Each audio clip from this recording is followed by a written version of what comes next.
ભાવ આસમાને પહોંચી જવા પામ્યો છે। અમદાવાદના ફૂલ બજારમાં એકાએક ફૂલોના ભાવમાં 20 થી 30% વધારો થવા પામ્યો છે।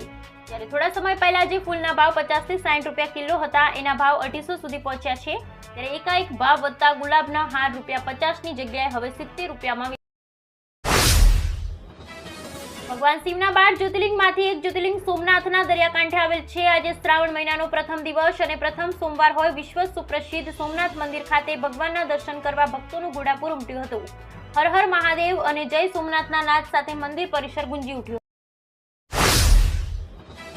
રાજ્યના મુખ્યમંત્રી ભૂપેન્દ્ર પટેલે એક પેડ માં કે નામ અભિયાન અન્વયે રાજ્યભરની 53,065 આંગણવાડીઓમાં વૃક્ષારોપણ અભિનવ પ્રયોગનો ગાંધીનગરથી આંગણવાડીના બાળકો સાથે વૃક્ષ વાવીને પ્રારંભ કરાવ્યો। કેજરીવાલની આમ આદમી પાર્ટીની દિલ્હી સરકારે સુપ્રીમ કોર્ટથી મોટો ફટકો પડ્યો છે। વાસ્તવમાં સુપ્રીમ કોર્ટે એપીની આગેવાનીવાળી દિલ્હી સરકારની અરજી પર પોતાનો ચુકાદો આપ્યો છે, જેમાં લેફ્ટનન્ટ ગવર્નર વીકે સક્સેનાએ રાજ્ય કેબિનેટની સલાહ લીધા વિના દિલ્હી મ્યુનિસિપલ કોર્પોરેશનમાં 10 એલ્ડરમેનો નોમિનેટેડ કાઉન્સિલરોની નિમણૂક કરી હોવાનું કહેવાયું હતું। ઇઝરાયલ અને ઈરાન વચ્ચે ગમે ત્યારે યુદ્ધ થઈ શકે છે। ઈરાનની રાજધાની તેહરાનમાં હમાસ ચીફ ઇસ્માઇલ હાનિયાના મોત બાદ મધ્ય પૂર્વમાં તણાવ વધી રહ્યો છે અને એ દરમિયાન ઈરાને ઇઝરાયલ પર હુમલો કરવાની પણ ધમકી આપી છે।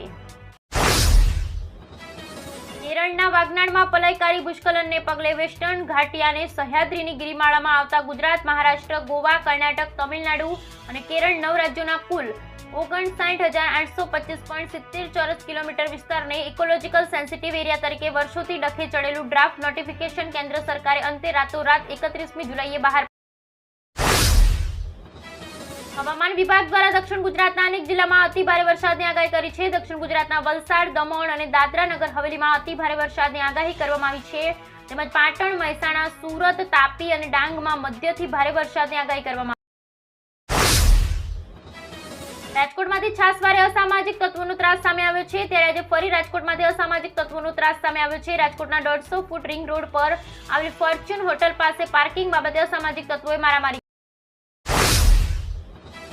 ગુજરાત સહિત દેશના મોટાભાગના ભાગોમાં ચોમાસું સક્રિય સ્થિતિમાં છે। દિલ્હી એનસીઆરમાં પણ વરસાદ ચાલુ છે। ભારે વરસાદ અને ભૂસ્ખલનના કારણે પહાડોમાં મુશ્કેલી સર્જાઈ છે। ઉત્તરાખંડમાં હજારો શ્રદ્ધાળુ ફસાયા છે। મહારાષ્ટ્રના પુણેમાં ભારે વરસાદથી જનજીવન પ્રભાવિત થયું છે। રવિવારે દિલ્હીના કેટલાક વિસ્તારોમાં વરસાદ પડ્યો હતો। દિલ્હી પબ્લિક વર્ક્સ ડિપાર્ટમેન્ટે કહ્યું કે તેને દક્ષિણ, મધ્ય અને રોહિણી વિસ્તારમાંથી પાણી ભરાઈ જવાની અને વૃક્ષો ઉખડી જવાની 5 ફરિયાદ। શ્રાવણના સોમવારે બિહારના હાજીપુરથી એક દુઃખદ સમાચાર સામે આવ્યા। બિહારના હાજીપુરામાં જલાભિષેક કરવા જઈ રહેલા ભક્તોનું વાહન હાઈ ટેન્શન વાયર સાથે અથડાયું, જેના કારણે વીજ શોક લાગવાથી 8 લોકોના મોત થયા છે।